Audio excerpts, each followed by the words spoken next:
everybody. Welcome in. Happy Monday night. The gang is all here. It's great to be with all of you here on YouTube on the Texans Collective. Appreciate everybody tuning in, as this is one of the wildest times of year for sure for the Houston Texans and in the NFL in general. And we're here to break it all down for you tonight. It's been a busy week, so let's get right into it. I am Sean Pendergast, one half of Payne and Pendergast on Sports Radio 610, 6 a.m. to 10 a.m. Weekdays. Landry Locker, of course, of the Locker Room with Landry Locker and SNL. Reggie Atatula in the loop, 10 a.m. to 2 p.m. on Sports Radio 610, and Cody Stutes, Houston Football with Cody Stutes, and also one half of SNL. Give us a like, give us a subscribe, hit PrizePicks up, and put in the code Texans. We'll talk about that a little bit later as well. But gentlemen, it's great to all be back together again in one YouTube room with all of you. It's been almost a week to the hour that teams have been allowed to legally tamper and then subsequently sign guys, and they have plenty of stuff's going on in the NFL in general and with the Texans.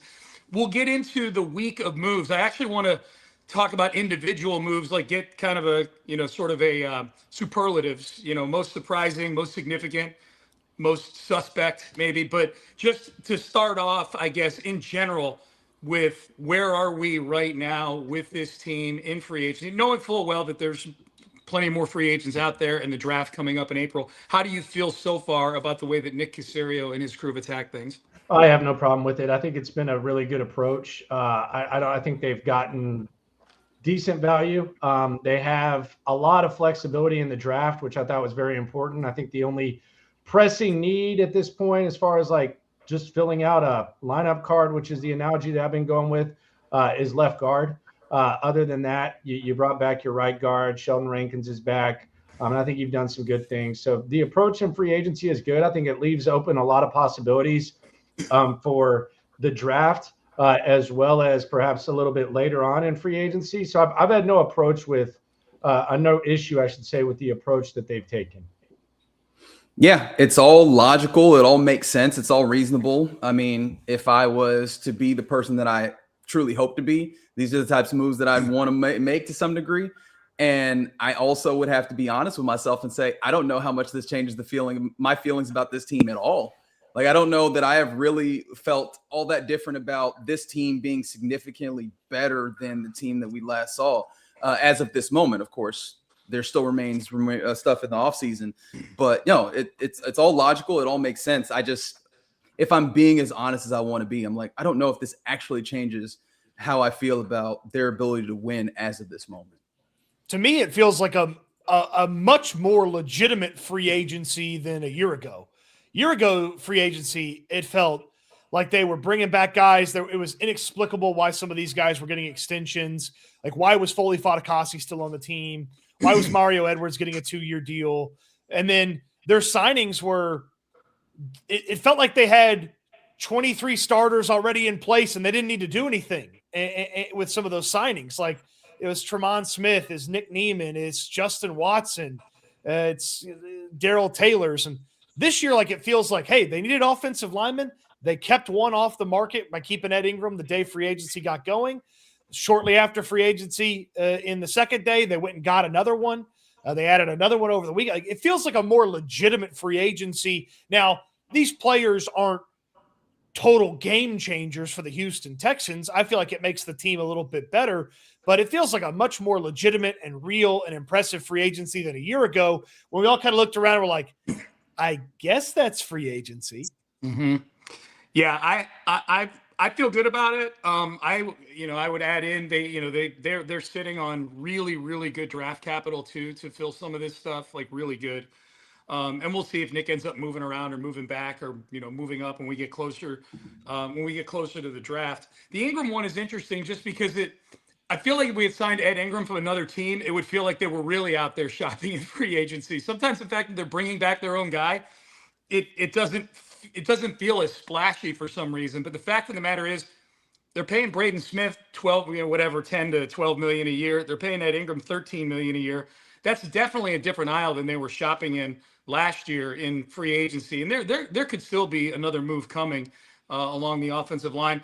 And I like the David Montgomery trade too. I like the David Montgomery trade a lot. And I think there's still, I wouldn't be I wouldn't be mad about them drafting another running back too, to be honest, and with either that late second or early third round pick if they wanted to really load up in that room.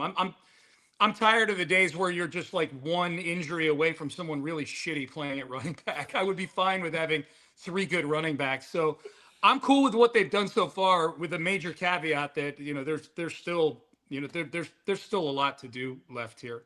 Yeah, and I agree with Reggie's sentiment. I'm not sitting here throwing a parade saying that they've gotten better. I think some teams that are in the same tier as them, or some teams that are AFC contenders, can make a very easy case that they got better in the process. I'm just saying relative to the assets and what free agency really is. You're basically overpaying for guys more times than not. Like a lot of the guys that we see released were like, you were waving the free agent flag for him 2 years ago, Steed out there in Tennessee and some of the other guys. So I agree with Reggie. Like, do I feel like this team is way better now than they were before free agency? No, but I don't look around and say, damn, they could have done that realistically and significantly improved their squad. So I do share that sentiment as well with Reggie.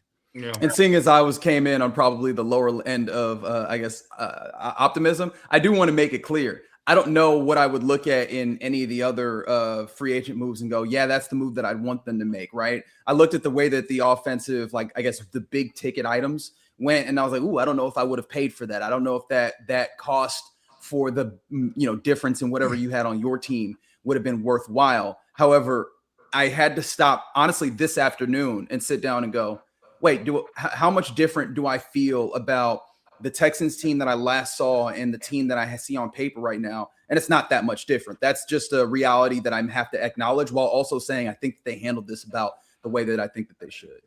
I think that's probably one of the bigger elements is Landry and Reggie both hit on it. It's like, yeah, maybe I would preferred them to sign a free agent guard versus a free agent right tackle. Like, I was probably more okay with Trent Brown starting at right tackle than most people, but they still spent the second most of anybody on a tackle so far in free agency. Like, they went and shopped near the top of the market for a tackle and went and got it replaced got themselves a guy that could play right away. And I think there's only a handful of like, oh, I wish they'd done this or I wish they'd done that. But even then, like, yeah, I wish they'd gotten a veteran guard that was worth a damn, but at least they got a veteran guard that's somewhere around in the conversation. I also don't know. It'd be very different if there was a massive quarterback situation available in free agency. There wasn't. Like, how was this team going to get better? Like, yes, Reed Blankenship makes the defense maybe a little bit better. The defense is already one of the best defenses in football. The O-line had to get better. I feel like it's a better O-line than what they finished with the season. And the running back room had to get better. That wasn't free agency. That was the trade for David Montgomery. The running back room's better. So I feel like they're a little bit better, but I didn't see a path to massive upgrades in free agency either. Well, I would say running back room is better, but is the offensive line all that better? I mean, one of the guys we're talking about is the same dude that you had there. Not to say that that's a bad thing. I mean, how much better do you feel about Braden versus Titus and or Trent Brown when healthy? And then we don't know who the left guard is. Like, I don't know. It's not that easy to make the case that this is a significantly better offensive line, or even just a better offensive line. Well, my thought process would be Ursery's going to be better than rookie Ursery. And I don't feel like I'm stepping out on a limb there. They clearly believe Ed Ingram's best football is ahead of him. So Ed this year better than Ed last year, or the same. Okay. Andrews has to play better, but is low bar to clear for him. So he's got to play better. He's doing the John McClain. It couldn't get any worse, could it? Offensive line, famous last words, man. Any worse, could it? And I like Braden Smith more than Trent Brown or Titus at right tackle. So okay, I like the offensive line better than the way they finished the season. And yeah, they've got a legitimate backup swing tackle that they didn't finish the season with last year either. Like, Trent Brown's a backup swing tackle that's way better than trying to play offensive line gymnastics because Blake Fisher's unplayable. Health is a big caveat with some of this too. I mean, Braden Smith's had health, physical and mental health issues. And we know Trent Brown had his issues, and he's old and he's large, and he's, that there's all that.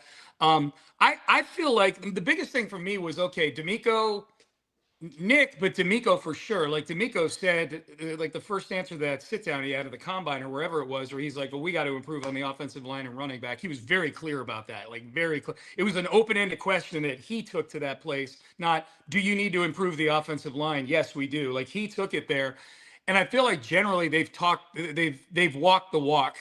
They talked D'Amico talked the talk, and I feel like with the re-signing of Ingram, the signing of Braden Smith.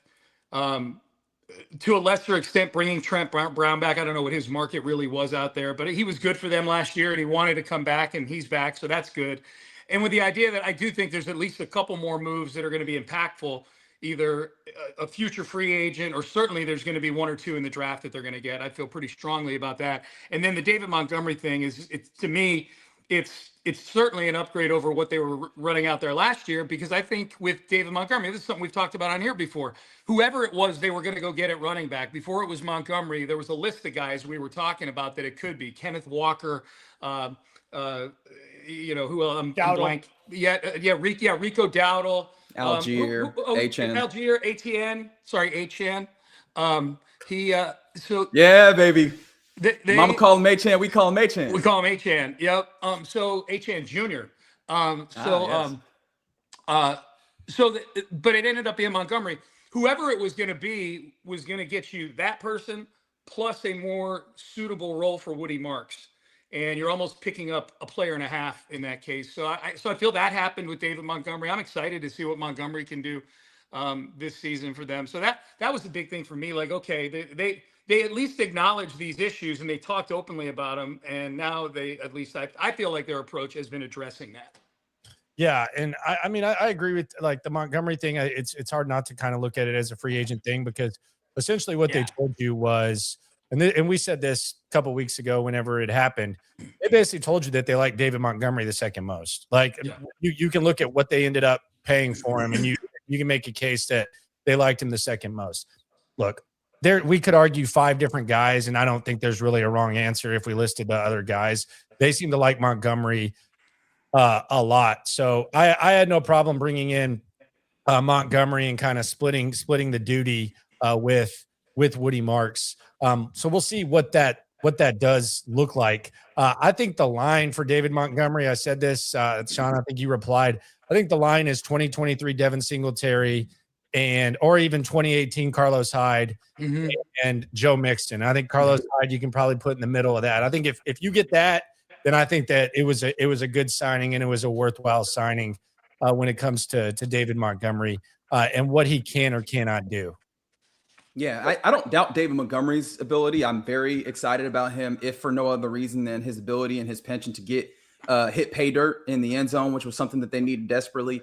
The thing that keeps just rattling around in my head is from week 4 on, 29th in rushing offense. And I keep looking at it. You need that interior to be much stronger, and that interior looks exactly the same minus a question mark at left guard, right? And I still think that there's clearly opportunity to get better, but I go, how much better, right? Because David Montgomery obviously lifts that somewhat from Woody Marks. How much better is the run blocking portion of this to raise 29 to, is it 25?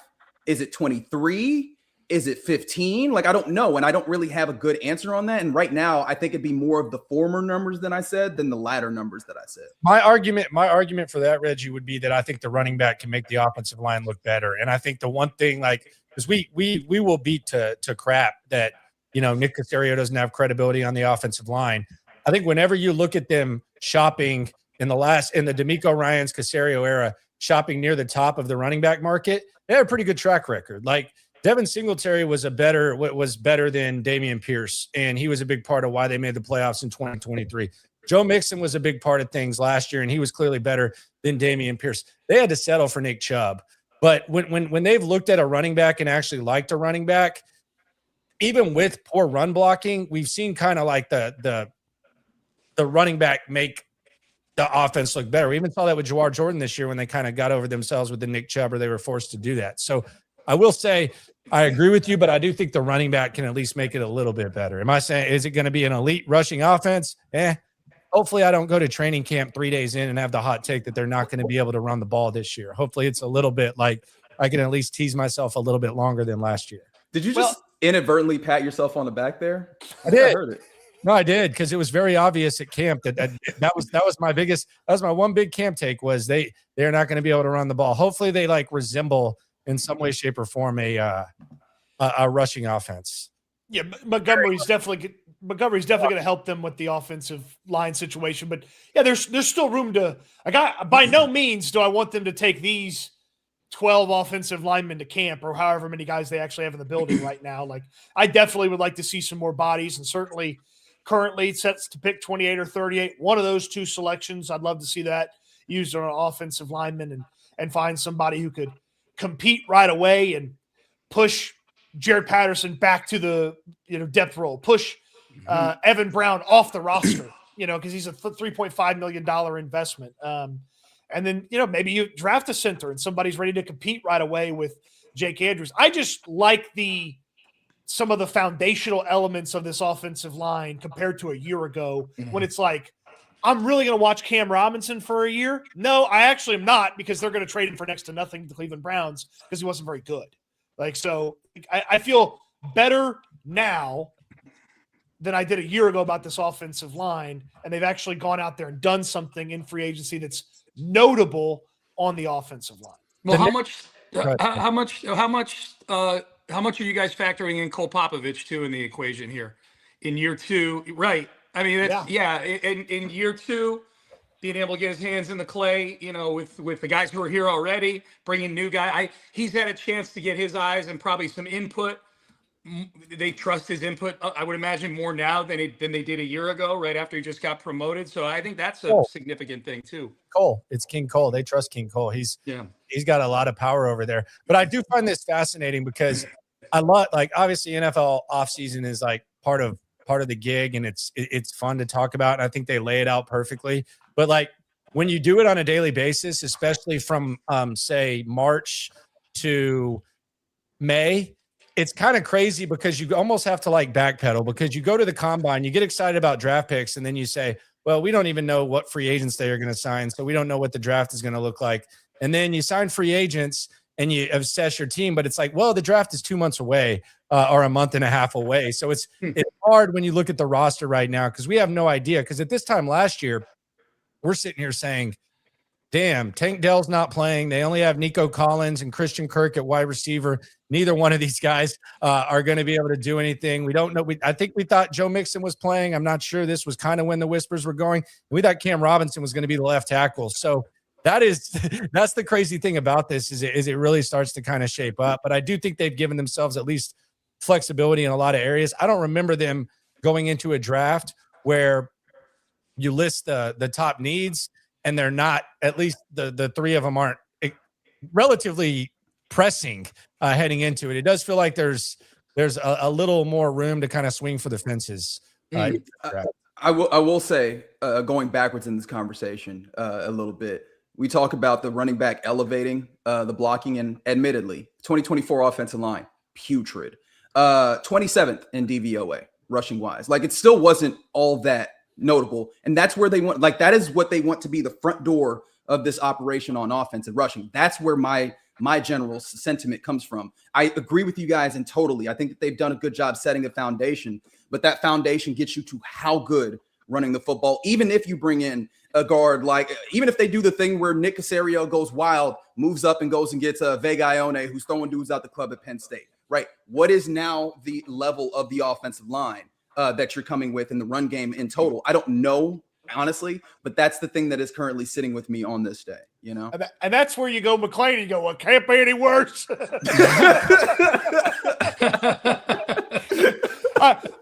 One other small, tiny element about running the football that we haven't talked about is maybe, just maybe, they're going to have multiple tight ends and be able to block on the Foster Moreau edges. time. Yeah, be able to block on the edges a little bit. So, I can see it. Landry likes the Foster Moreau pick. I like it. I think Landry'd like anything that's not Cade Stover, Brevin Jordan.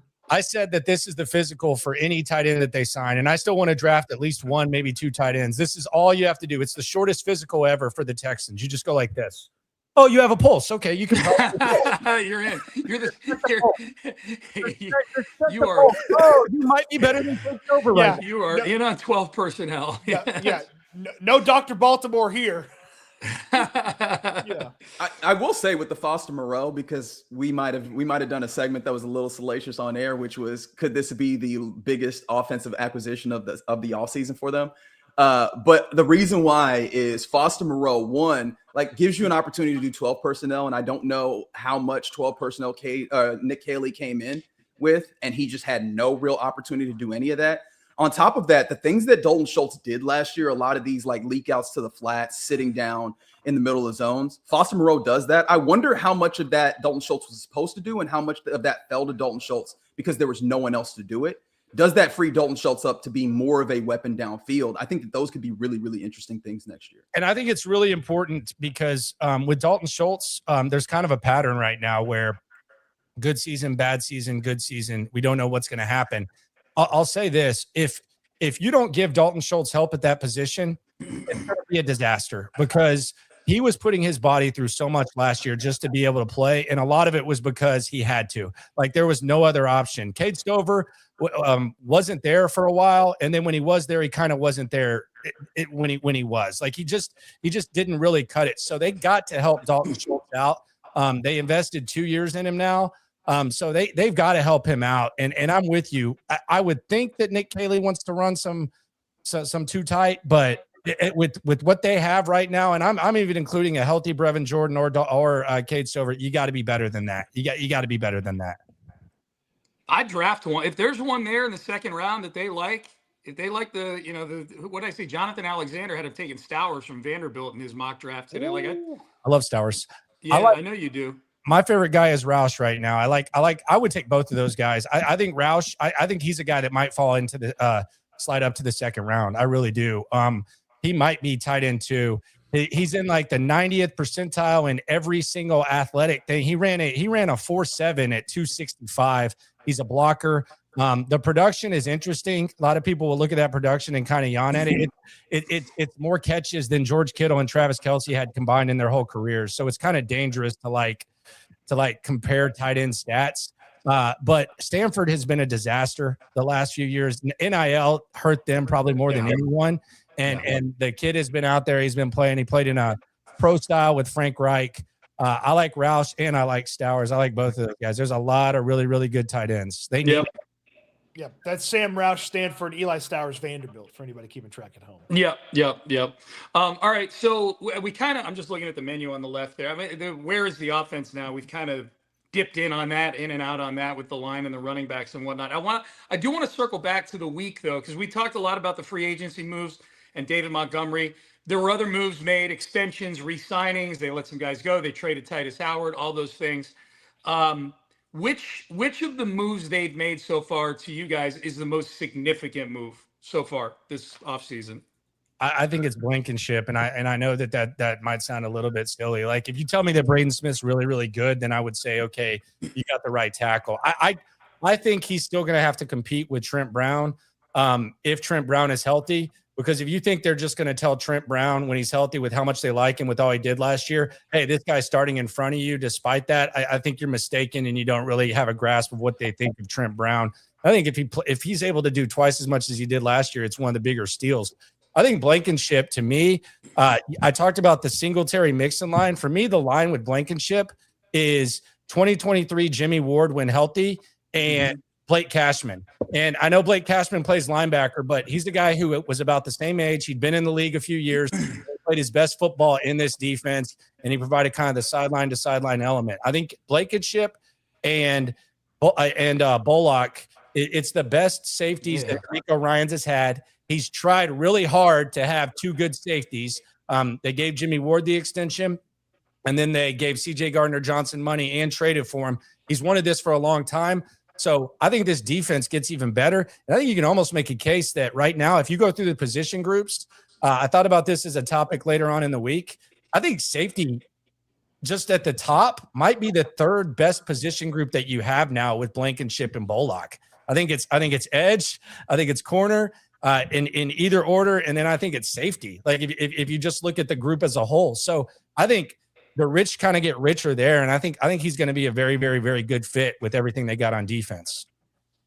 I will be a sicko, and I'm doubling down on Foster Moreau. I just laid it out for you, man. I'm doubling down on it. You can't do anything to stop me.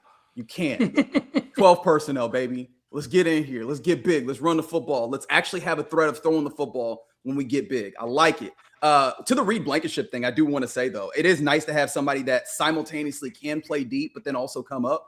Like, that versatility adds something nice to the defense that they did not have with any of the other safeties that you ran with, which was, I think, some of the appeal to CJ Gardner-Johnson before CJ Gardner-Johnson, And so, yeah, man, like I like that, but I'm tripling down even now. Foster Moreau. This is going to be my Tegan Quintariano for you, brother. Yes. Yep. Going to be my Quintariano. For me, it's. I mean, shocker. The big fat guy's picking the big fat guy. It's Braden Smith for me. They spent more on Braden Smith's contract than they spent on the offensive line in free agency last year. Like, Braden Smith is getting $20 million up to $25 million. They didn't even spend $20 million on offensive linemen in free agency last year. And that includes giving 13 or whatever to Cam Robinson. Yeah, it was 12 to Cam Robinson. It was a little over 4 to Laken Tomlinson, and it was a little under 3 to Trent Brown. Yeah. So, they spent more on Braden Smith than they did all of last year in free agency on offensive linemen. So I like that. His discernible skill is he's a good run blocker at his position. Go out there. Hopefully he teams up with Ed Ingram over there on the right side, and you got a really nice run blocking duo. And I love the situation as well that they're in with right tackle, because if you tell me Braden Smith's not playing every game, cool. Trent Brown's a very solid backup at that position. If you want to win the Super Bowl, you play 20 football games. Can I get 20 football games out of Braden Smith and Trent Brown at right tackle? I feel like I can. So it's a pretty good right tackle situation. Yep. I like all the ones you guys just said. The one that I had on my list that I hadn't, I like them bringing back Sheldon Rankins for $12 million over 2 years. Yeah. Sheldon gave them a lot of good snaps last year. He clearly, there is something to him in that defensive line room that they really, really like. Will Anderson gushes about Sheldon Rankins every chance he gets. I know you guys have talked to Will a jillion times in the locker room when he's done that. We've had him on the post-game show when he brings up Sheldon Rankins and what he's meant to his career as a whole, not just as a guy playing next to him. So I thought that was big. I mean, there's a lot of defensive linemen they watched walk out of the room, and none of them are Will Anderson or Danielle Hunter, but there were some important pieces. And especially as it turns out with Tim Settle not coming back, knowing that, okay, we got Togiai, we got Sheldon Rankins, then, Naquan Jones is whatever. He's just depth. I think defensive line interior is up there on the list of things too that they're going to be shopping for with those day 1 and day 2 draft picks. So I'll throw Sheldon Rankins in there as well for most significant. And I think it's a good business to be in to need a DT.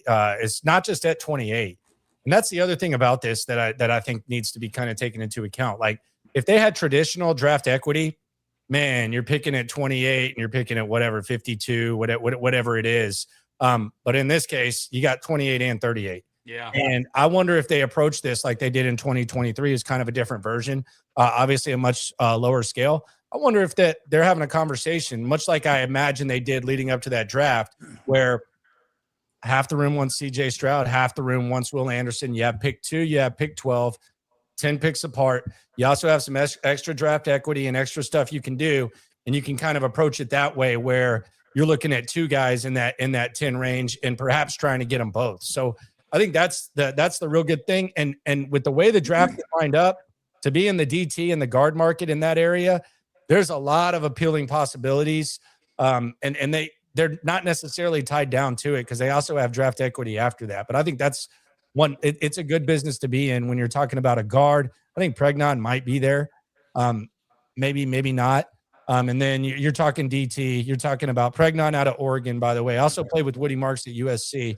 And then you're talking about McDonald out of Ohio State, a DT, or Lee Hunter out of Texas Tech, another guy that could come up. Were you guys on? You were at the combine. Where are you on Caleb Banks with the broken foot now? Dudes loves him. Man, I would have a hard time not turning in Caleb Banks' name if he's available at 28. Yeah, it just he's a freak athlete. All this combine testing he did with a broken foot. Now, I know he had a foot injury that kept him out at Florida last year, so there is a little bit of concern there from that element. But if you get a, if you feel like there's going to be a clean bill of health and this is going to be a long-term foot injury, putting a player to Caleb Banks' level, this is a guy that a year ago, if he plays the full season, people thought was going to be a top 10 pick. Yeah. But he didn't play.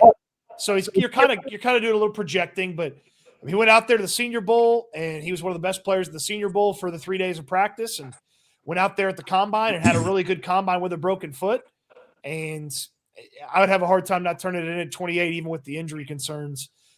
You have a little bit of room to kind of get risky with that extra draft capital. Yeah, that Tunsil pick is a big free roll that you got right now. That is and it's not like it's not like the guy's like going to lose his foot. It's just broken and he's going to get healthy in June. Okay. Is there like a long-term foot injury issue? Maybe, sure. But if DeMeco Ryans had him to play with in the middle of his defensive line, I mean, we're talking about it. I think Reed Blankenship raised the roof a little bit. Mm-hmm. Caleb Banks has the potential to really, to give you a new floor on the house. Like that's what he could do for you. Yeah. And one of the things that's also fun about the way that this team does defense is even if this foot injury ends up being a little bit longer, you can factor in a little bit more the longer term as opposed to the immediate term, because you rotate in 4 dudes on the interior anyways, right? You can manage to bridge a gap until whenever he's there. And then you have a dude, assuming that he is indeed who we think he is, who is going to be a monster for at least 4 years, that you still have a chance to hold on to him, talk less and more, right? Like I think that you have more than any other team, or maybe as much as any other team in the National Football League, the leeway to be able to play that game in particular. Yeah. All right. I want to ask you guys, we did most significant. I want to ask you guys most suspect move they made, if there was a move they made where you're going to, but let's hit PrizePicks right now, Cody. Yeah. PrizePicks is daily fantasy. You're predicting more or less on given statistical outputs. And if you get all of them correct, you find yourself as a winner. Sometimes you don't even have to get all of them correct. It's very simple and very easy to do, and we'll show you what it looks like right here on the screen. And when you sign up, use our code Texans. You'll play your first 5. You get $50 in free lineups headed your way. See, it's just more or less on field goals attempted, or points or rebounds and assists, and that's just basketball. They've got baseball. They've got college basketball, which is about to be huge here in the next couple of days. If you're a soccer fan like Reggie, Soccer Reggie's going to give you some picks from time to time. It's so simple, so fun, and so easy. And, man, when football season gets around, it is really fun to play PrizePicks. Real simple. Use our code Texans when you get signed up. Go make your first lineup. You play that first lineup, you're going to get yourself $20 in free lineups headed your way. Win, lose, or draw on that first lineup. You're going to get that $50 instantly added to your account. Use the code Texans, TEXANS, when you get signed up. And we'll put the weekly play on the community page here on the channel. So PrizePicks, the best way to play a daily fantasy. What are we playing? Like, it's basketball now, right? We got the tournament this weekend. Baby. March Madness, baby. Yeah, March Madness. Yeah, do a little hoops. I'm sure Reggie could come up with some sort of sock or something. That's right. Us. Correct. Yeah. Oh, yeah. yeah. He's been. I joke about it. He's been nails on the soccer stuff. You go for what you know. Yeah. It's you, Reggie. Yeah. He's been. Unfortunately, they don't have WWE on there, or else I'd be a much bigger help to these lineups than I've been. Sean's like 2 DQ finishes on Monday Night Raw. Yeah. Oh, more than 5.5. 1, 2. Oh yeah. The more or less on the kickouts. I like it. Finishes. Yes. Yeah. Download PrizePicks, code Texans. What were you going to say, Cody? Before we get to your suspect move, a couple super chats here. Logan Taylor wants to know, do you see the Texans looking at any wide receivers in free agency? I would say no. I would too. Yeah, unless it was just somebody for next to body. nothing and they were just a pure outside speed guy, which is the only thing they really don't have in the wide receiver room. I'd say probably no. Yeah, that was the only thing I was going to say. It would feel weird to come off of a year where we've all been clamoring to get veterans out of the way so the rookies or the young guys can go to come into the offseason and be like, you know what we need? Veteran in the way. That's exactly what we need. Well, it's and this is probably a topic that maybe deserves a little more like where are you guys with Tank looking at these videos and like where are you on your optimism? Where are you on the extent to which you're counting on him, or is he just a if it happens guy for you guys this season? Yeah, he's on the outside. I think I look at 4 guys that are locks to make the team. The 3 Iowa State guys and Nico.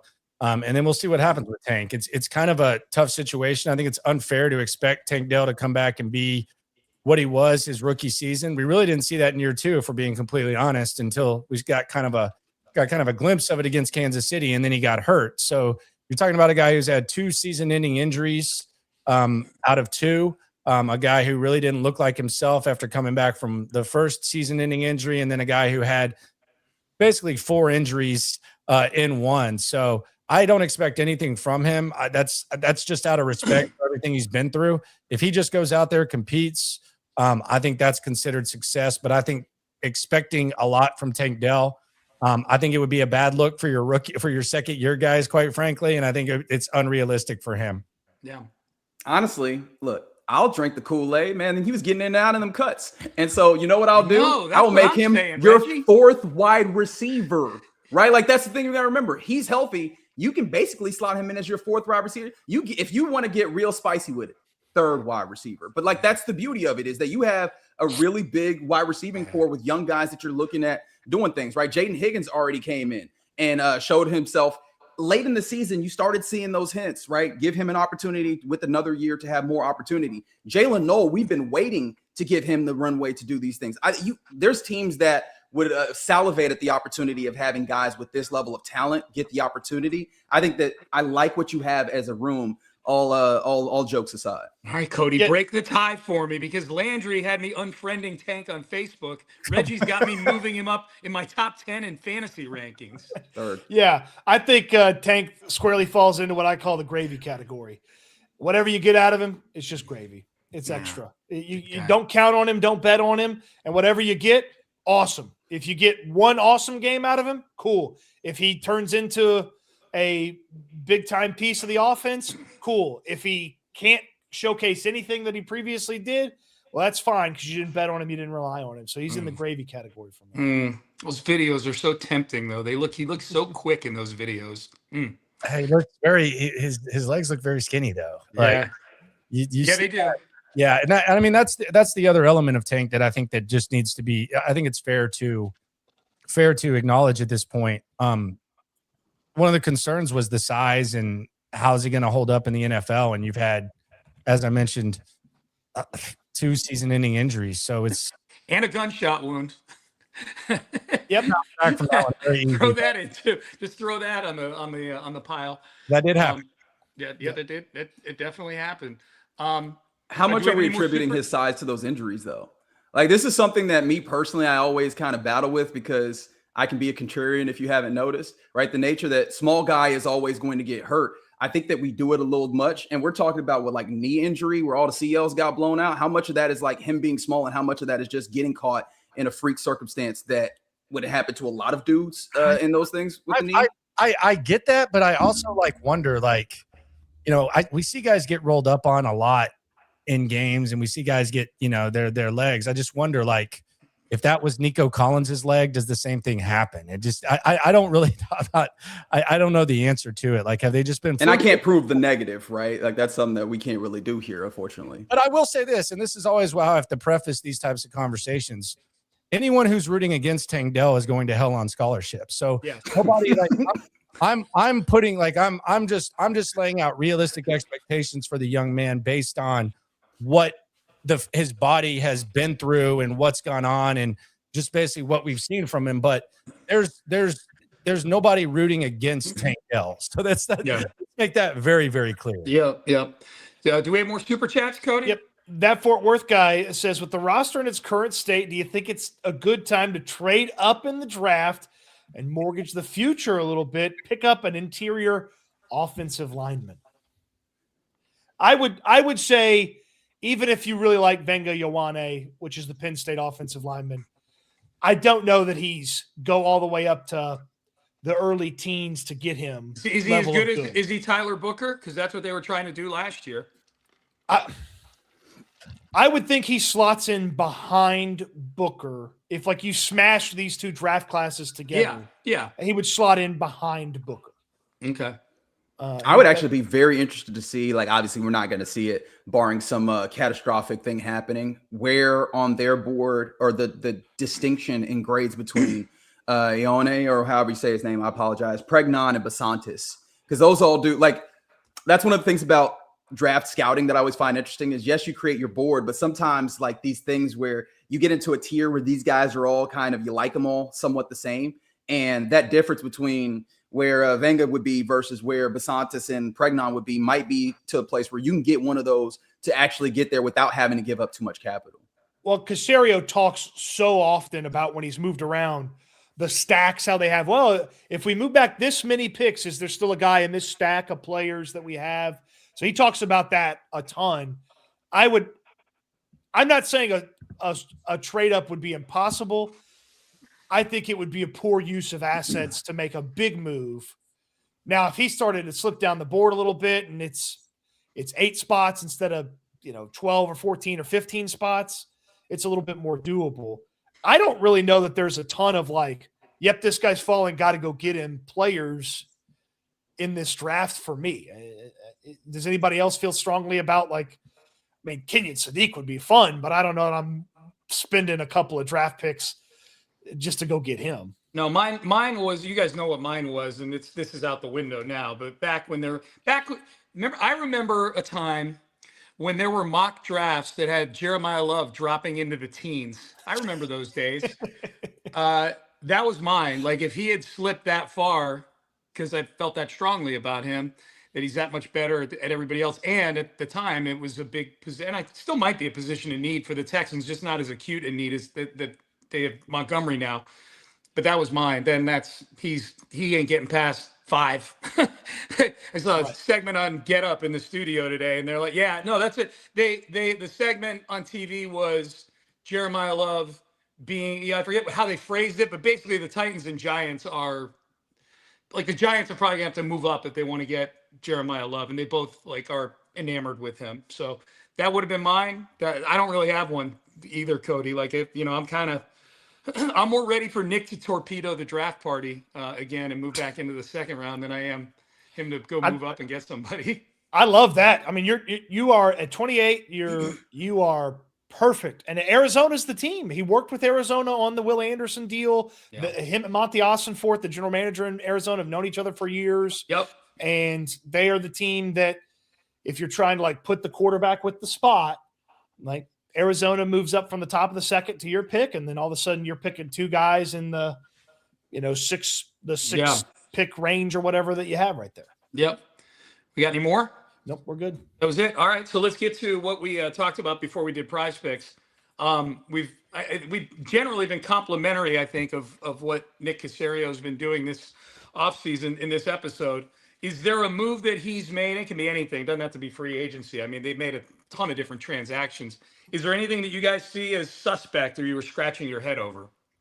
This is not popular. I just don't. I don't understand what the point was of the Danielle Hunter extension. I just don't. I don't understand it. I'm not trying to. Like, I'm not questioning Danielle Hunter as a player. I'm just saying that Nick Caserio is the kind of guy. He goes to TJ Maxx, and you know how it has like the price that you pay at TJ Maxx and the price it originally is. He goes there and says, "Charge me $80 instead of the $10 price." Like, you got it. You got Danielle Hunter on a bargain. You took all the risks that come with a player that's in his 30s, and you give him another extension. Look, that's great. And nobody takes better care of their body than Danielle Hunter. It just did not feel necessary to me at this point. Now, maybe I'm still functioning with the mindset that they're eventually going to have to pay their quarterback to figure something out.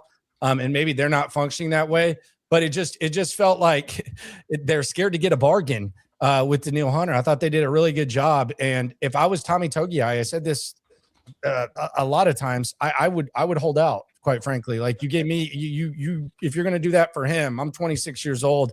I haven't made near as much money. I'm holding out if I'm Tommy Togiai now that precedent's set. That is a take. I like that a lot. Right now, Tommy Togiai has the exact same contract that Trent Brown had last year. Yeah, no, dude, I know. I'm not disagreeing with you. Yeah, I just haven't heard anybody say it. Yeah, I'm holding out. I just to back in on this Togiai thing, I would approach it in a more amicable way, and I'd say, well, can I get some 2027 money since Daniil already got some 2027 money? I like to just imagine that Daniil Hunter walked up to Nick Caserio and did the old Bane. Do you feel like you're in charge? Like, I feel like that's how this happened. All of a sudden, there's 40 million in his bank account, or at least on the ledger for him. I think in giving Nick Caserio a decent amount of credit with this, there's not a lot of stuff that rubbed me the wrong way. The only thing that I can look kind of scrupulously at, the Kai Kruger, is that really this is what you're running out at punter at this point? Really? I know. Look at those DVOA punting stats; they aren't pretty. That's right. Punters in the league last year. Have you seen his fake punt highlight reel though? Hey, by the way, no lie, I did not remember it was him. He was effing booming it at minicamp. I forgot it was him. When they were at the Saints? No. With the Texans last. He was? Yes, he was for one day. Rookie minicamp. Texans Cap dug up my tweet, and he was there along with that tall ass tight end from Texas Tech. What was his name? Mason Tharp.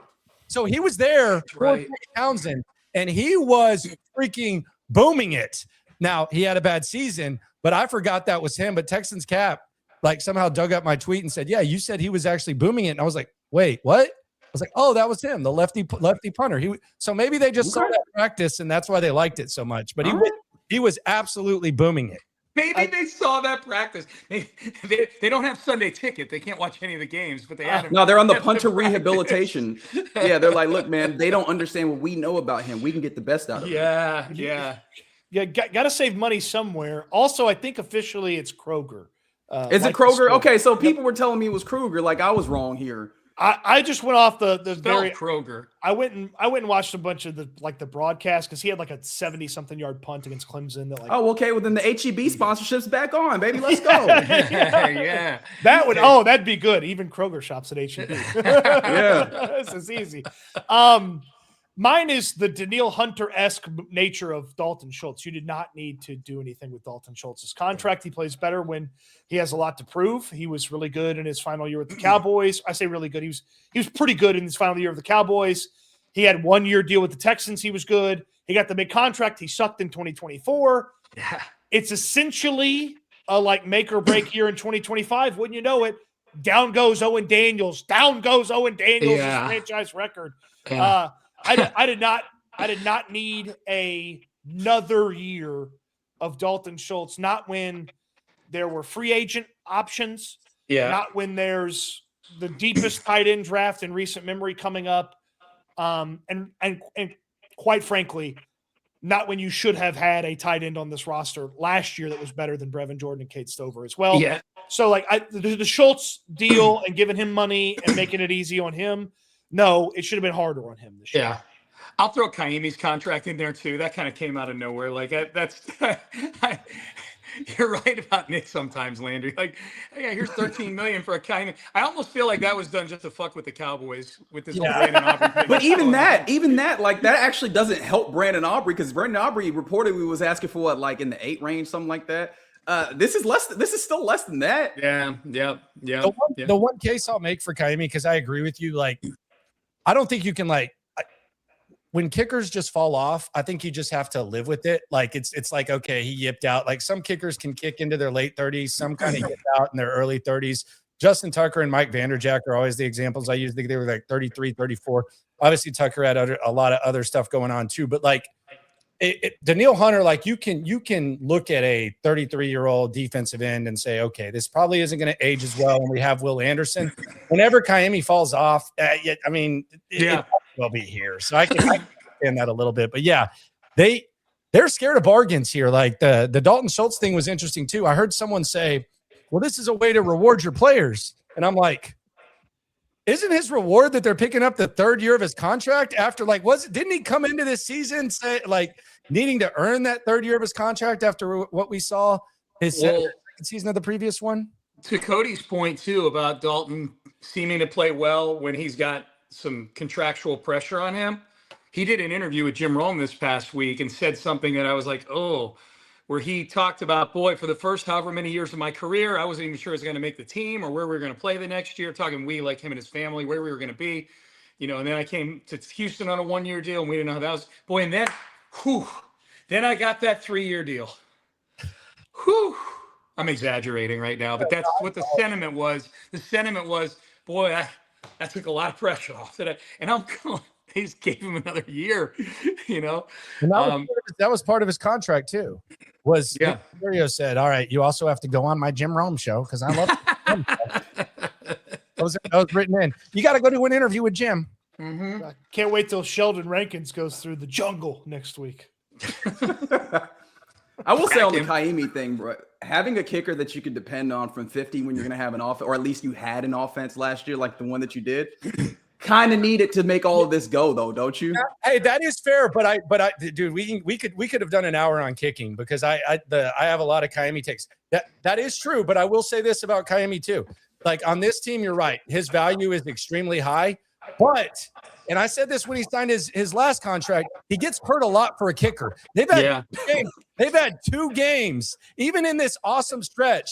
They've had 2 games where they've had to have someone off the streets, Amendola and Bryant, come in and kick a game-winning field goal that maybe decided the fate of their stadium. So I don't know if that like increases or decreases as time goes on, but he does get hurt a lot for a kicker too.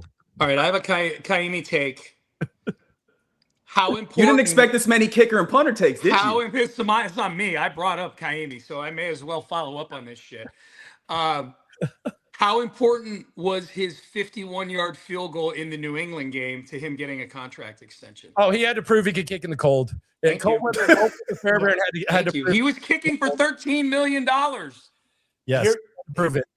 It was a deluxe version of the McAfee shit on game day. So he's got to give Stover a pinch. He's got to give Cade Stover a pinch for that drop. That's right.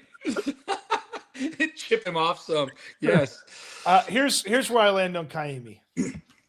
How about you don't need him and you score some fucking touchdowns? Oh, that's a good take too. I like that. Strong take. Okay.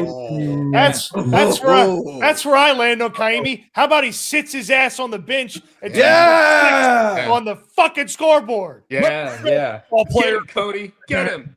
Let the real football players decide the ball games. I love it. That's a bright super chat right there from Nomad Scott. Let's get to it from Nomad Scott real quick here. Texans said they want to invest heavily in the O-line and upgrade center. They've done neither. Now we rely on Casario's poor O-line draft record to fix the O-line. They don't address biggest weaknesses. I think, so to be clear, Casario never out and out said they were going to upgrade at center. He just said if there was an option, they would pursue it. Yep. Cade Mays was a lot of people's favorites. I'm not convinced Cade Mays is better at football than Jake Andrews. I get yelled at every time I say that just because he's at least he's not like $7 million more better though. Yeah. Why do people think he's better? Because he's 3 inches taller and 30 pounds heavier. Right. The guy wasn't even the starter for the Panthers last year. They went through an entire offseason, and Cade Mays' fat ass was sitting on the bench. And then the starting center got hurt, and he played okay, and everyone's like, pay him $8 million. No, don't do that. That's the exact case you don't do in free agency. So, maybe I actually think Evan Brown, there's a chance he's here to compete with Andrews. Yeah. And because he played center twice previously in his career for 2 different teams, I think he's here to compete with Andrews. There's at least a chance he is to compete with Andrews, more so than left guard. And then I think I will tell you, I very much feel Braden Smith is a better football player than Titus Howard is. So I feel like they did upgrade from that player to player. Is the difference? Do you think the difference between the 2 salaries they got, because they're about the same age? I mean, Titus came in 19, Braden Smith came in 18. I don't know what their actual age is, but they're, in terms of football chronology, they're about the same. Do you think it's just A, health for Braden Smith, and B, Cleveland is stupid on the other end? With like, does that add up to a delta of $10 million a year? Is that enough? I do think Cleveland's stupid. Yeah. I'll say this. on the Titus, if we would have woken up and saw that the Texans gave him that extension, I think our audience would have been a little bit more ticked off than the fact that he was traded. Well, Yes. the collective would have had one less member. It might have killed me. It might have been just a coronary right in my bed. I don't want this episode to end, but I got to go eat No, dinner with not my at all. daughter. The thing that I will say about the center, and I kind of felt like I landed on this relatively early, was because of the just lack of actual dudes in the market and the number of teams that needed or at least wanted to get into that market. I was looking at it and I was like, I don't know that you get the bang for your buck there. So I kind of had settled in, especially when you lean into, I think we had said it last week, right? Dane Brugler talking about the idea that there are starters to be had in this draft at center. Yeah. That always, to me, felt like maybe the most cost-effective way to try and get at least competition or maybe even a upgrade at center was to go through the draft, which is a little uncomfortable, a little disconcerting, because one of the things that we've talked about is having experience in one of those spots between quarterback and center to help get these things right. However, I'm sick and tired of seeing Jake Andrews in CJ's lap, and I would like to see someone better at that. I'm going to be honest. Fair. Yep. Fair. Yep. Sean, can I do a little highway robbery here before we finish? And Of just course. take over for a second? Yeah. We're 38 days away. Oh yeah. This is made for you. This just randomly came up on SNL, and I said this is the Sean Pendergast type of hypothetical. This is just for you. We are And 38, Sean's giddy about this. 38 days away from the NFL draft. Mm-hmm. Here are some of the notable players in NFL history that have been the 38th overall pick. Okay. Okay. The last two were Travion Henderson Uh-huh. and Tavondre Sweat. Oh, wow. Good players. Xavier Howard in 2016. That's a really good player. Manti Te'o in 2013. He went 38th, huh? Mm-hmm. Heisman Trophy runner-up. Flozell Adams in 1990. Oh, wow. Big motherfucker. Yes. 5-time Pro Bowler. Big Flow. Yeah, 38th. 1984, Boomer Esiason. Oh, wow. And then in 1981, Mike Singletary to the Bears. 38 for Singletary. Wow. Hall of Famer. Just Yes. wait. Just wait. So if you could guarantee one of these guys at 38, who would you pick at 38? Of all those guys you just named, Yeah. who would I take at 38 for the Texans? Can you rapid fire them one more time? Just like Travion Henderson. Henderson, Tavondre Sweat, Yep. Xavier Howard, Yep. Manti Te'o, Yep. Flozell Adams, Mm-hmm. Boomer Esiason, Mike Singletary, and in 1939, Dick Todd. Dick Todd, huh? Yep. One of my favorites, honestly. From Old Texas Richard A&M. Todd. Well, I mean, I'd be stupid not to say Singletary because he became a Hall of Famer. Like, so that, I mean, but let's put that aside for a second. Like, purely on need, I would say Flozell Adams, I think. 5-time Pro Bowl tackle. There you go. Yeah, On the the only thing O-line? about it is like I'm still looking on the interior. I'm like, does that mean Braden Smith is playing guard for sure? Maybe. But that I'm still in the mode where I'm just trying to get as many good players into the offensive Sure. line room as I can and then figure it out. Landry and I landed on a different player. Out of the ones you just said, Yep. I thought about Travion Henderson. That's intriguing to me. Taking Boomer Esiason, future MVP quarterback, and I got a Yeah. rookie contract. I got a second-round rookie contract. And Kamari Lassiter, you ain't going nowhere. Daniil Hunter, you might get another extension, and we're rolling it out. And he's a Pro Bowl in 3 years. That's a good one. And that is a really I mean, does mid-80s Boomer Esiason wins you a Super Bowl last year, right? Boomer Esiason's first year starting, he threw for more touchdowns than CJ Stroud has in any of his seasons. Yeah. Boomer Esiason was a really good football player. It was really good. Yeah. He won the MVP one year. Like I would not wager right now on CJ Stroud ever winning an MVP. And then 15 years from now, you can see it right now. The Sports Radio 610 Sean Pendergast retirement, he passes his mic to a 40-year-old Boomer Esiason.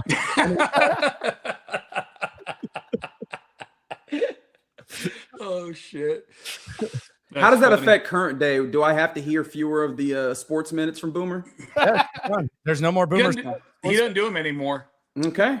Yeah. Oh, he doesn't? No. Shows how much I'm I listening. heard the behind the scenes story on that. He wanted to get paid for doing them. Good man. Well, he knew they weren't going to pay him. That was his way of getting out of it. They're not Good going to man. fire No, him. exactly. They're Smart not man. firing him from WFAN for asking to get paid for those stupid sports minutes. Remember how So, he pronounced queso? He said queso. I don't. Yeah, he said That's awesome, though. Who amongst us hasn't, you know? Yeah. Even just for fun. All right, boys. Well, I got to go meet my daughter for dinner across the street over at Carrabba's. She's in town this week. There you So, go. yep. So, What's she this was- think of free agency? Just tell us next week. it was funny. She was listening to a segment this morning, Seth and I were doing, where we had the 8 stereotypes of sports radio hosts. And we were asking the audience how many of these that we fit, or who at 6'10" fits these stereotypes and whatnot. And she was listening in the car. She's here coaching the team she coaches, trains here for spring break. And so she takes a picture of her radio and says, "I'm listening right now." And I said, "Oh, so you got to listen to a segment where Seth and I were just talking about ourselves." And she's like, "Well, it's good because I don't know anything about sports. I know a lot about you. You're my favorite topic." So it was a good segment. I said, "Okay, thanks, Judy. You're Right. awesome." Very Yeah. nice. So she has no takes on free agency, none, There you 0. Yep. All right, boys. Well, this was fun. I would like to tell the audience to, well, first, thank you and everybody in the chat. Nice audience tonight. And download PrizePicks and use the code Texans to get the free $50 for the $5 lineup. Give us a like, give us a subscribe, tell a friend. When we post it on Monday that we're going to be on, retweet it, do all that stuff for us. It helps grow the audience. We'll be back next Monday to do it all over again. And hopefully we got some more stuff to sink our teeth into. And the draft is rapidly approaching as well. So until then, I am Sean Pendergast, one half of Payne and Pendergast. I'll see everybody at 6 a.m. tomorrow on the free Odyssey app or on the radio on 610. Reggie Atatula will see you in middays at 10 a.m. on the same app, on the same station, on In the Loop. Landry Locker, the locker room at Landry Locker. You got one going tonight? I do. The top 10 draft crushes I have right now. Okay, I like that. Yeah, That's yeah. a good one. Okay, I'll have to watch that on the old archive there. Yeah. So 10:30 for Landry tonight. The locker room with Landry Locker, and of course, one half of SNL. The other half of SNL is Cody Stutes, and you can find him Houston Football with Cody Stutes. You got anything coming up, Cody? You want to? Plenty of stuff on Houston football from the written standpoint, and then on the channel as well. So Good stuff. And is there a Spankies coming up for you fellas? Next Friday the 27th. the 27th of March. Just put it Friday. It's the 27th. Okay. put it in your calendar. The 27th. Put it of in March. now. We'll promote it again next week. But this was fun. Good catching up on all the stuff going on with the Texans. We'll see all of you next week. Cody? Shout out to the hoes on spring break. Oh, yeah, my bad. Oh, God. Yeah, this is a great time to shout out to the hose. I'm so sorry, Reggie. Yeah. No, you're good. That's on Spring me. break hose. Well, I'm sorry to the hose. Yeah, yeah. All right, Cody, do the honors. End stream.